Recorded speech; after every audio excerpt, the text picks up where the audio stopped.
कार्तिक मास महात्म्य 8वां अध्याय।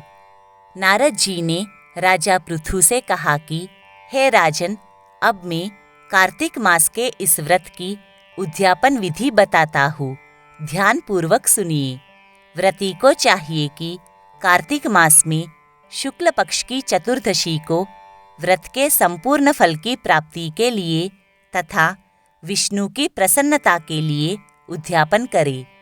तुलसी के ऊपर चंदोवा बनावे, बंधनवार और फूलों से सुसज्जित करे, चव्वर से सुशोभित मंडप बनावे, चारों दरवाजों पर मिट्टी के बने हुए पुण्यशील, सुशील, जय और विजय 4 द्वारपालों को अलग अलग बैठावे।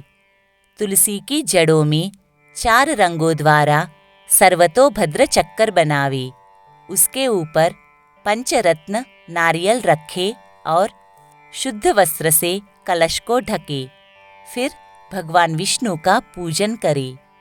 द्वादशी को भगवान विष्णु जागे थे, त्रयोदशी को देवताओं ने उनके दर्शन किए थे, चतुर्दशी को देवताओं ने उनका पूजन किया था, इसलिए भगवान विष्णु की उद्यापन पूजा की जाती है। उस दिन संयम तथा शांत चित्त से व्रत करना चाहिए। अपने गुरु की मूर्ति बनाकर षोडशोपचार तथा विविध नैवेद्य आदि से भगवान का पूजन करे। विविध प्रकार के वाद्यों के साथ कीर्तन करता हुआ उस रात्रि में जागरण करे। जो प्राणी श्रद्धापूर्वक भगवान का कीर्तन करते हैं, उन लोगों के 100 जन्मों के पाप धुल जाते हैं। जो व्यक्ति भगवान के नियमित जागरण करके रात्रि भर भगवान का कीर्तन करते हैं, उनको असंख्य गोदान का फल मिलता है।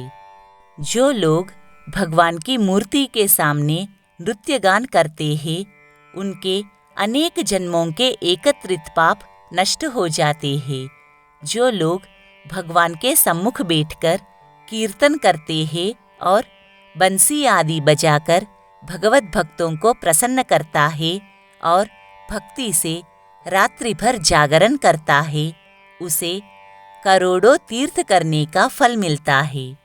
पूर्णमासी को अपनी पत्नी सहित वेद पाठी ब्राह्मणों को या केवल एक ही श्रेष्ठ ब्राह्मण को उसकी पत्नी सहित बुलावे और उन्हें खीर आदि का मधुर भोजन करावे और यथाशक्ति दक्षिणा देवे, क्योंकि पूर्णमासी को ही भगवान ने अपने भक्तों को वरदान दिया था और मत्स्य रूप धारण किया था। अतएव उस दिन जो दान, हवन, जप आदि भगवान विष्णु के निमित्त किया जाता है, वह अक्षय फल देने वाला होता है। इसलिए व्रती 3 या 1 ब्राह्मण को सपत्नीक सामर्थ्यानुसार भोजन करावे। उन ब्राह्मणों को अपनी सामर्थ्य के अनुसार दक्षिणा देकर प्रणाम करे। बाद में भगवान विष्णु की पूजा करके अन्य देवताओं तथा तुलसी और कपिला गाय का पूजन करे। व्रत की कथा सुनाने वाले गुरु और उपरोक्त ब्राह्मणों को वस्त्राभूषण आदि से पूजन करके उनसे क्षमा प्रार्थना करे। प्रार्थना के मंत्र का अर्थ यह है, आप सब लोगों की अनुकंपा से भगवान मुझ पर सदा प्रसन्न रहे। इस व्रत को करने से मेरे 7 जन्मों के किए हुए पाप नष्ट हो जाए और मेरी संतान चिरंजीवी हो। इस पूजा के द्वारा मेरी सभी इच्छाएं पूर्ण हो। मेरी मृत्यु होने के बाद मुझे अतिशय दुर्लभ विष्णुलोक प्राप्त हो। व्रत करने वाला इस प्रकार ब्राह्मणों से क्षमा की प्रार्थना करे और उनको प्रसन्न करके विदा करे। पूजा की सारी वस्तुओं के साथ गाय भी गुरु को दान में दे। पश्चात घर वालों और मित्रों के साथ स्वयं भोजन करे। कार्तिक और माघ मास के उद्यापन के नियम इसी प्रकार बताए गए हैं।